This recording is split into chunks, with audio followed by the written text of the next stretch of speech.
what actually happens when you stop smoking? Within the first 20 minutes of quitting, your blood pressure and heart rate return to normal. This is because the nicotine in cigarettes released epinephrine and norepinephrine, which increased your heart rate and narrowed blood vessels. These effects also cause smokers' extremities to feel colder, but by now your hands and feet have returned to their normal temperature. 2 hours in, and the nicotine cravings begin, causing moodiness, drowsiness, tense feelings, and even difficulty sleeping.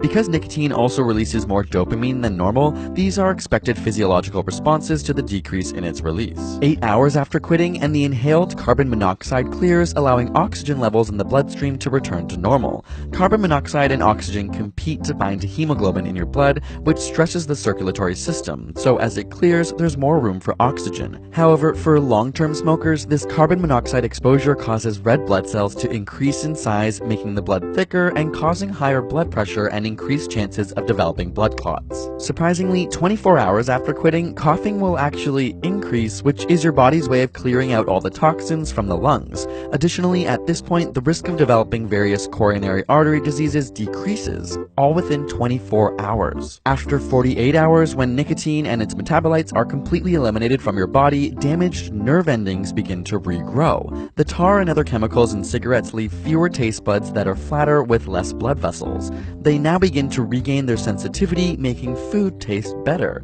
although chronic smokers may often have irreversibly damaged taste buds. At the 72-hour mark, nicotine withdrawal peaks with headaches, nausea, and cramps, as well as emotional symptoms like anxiety and depression.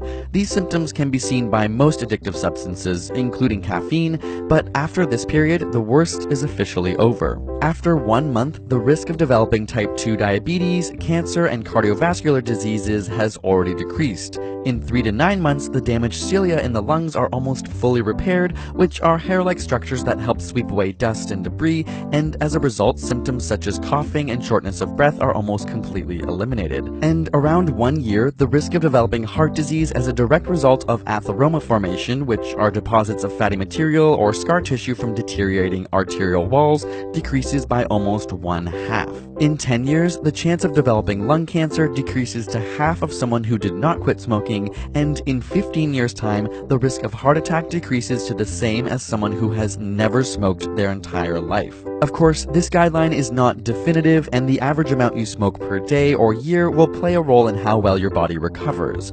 Unfortunately, there will always be some irreversible damage to the lungs and increased susceptibility to developing various lung diseases. And while quitting may be difficult, the benefits greatly outweigh the initial withdrawal.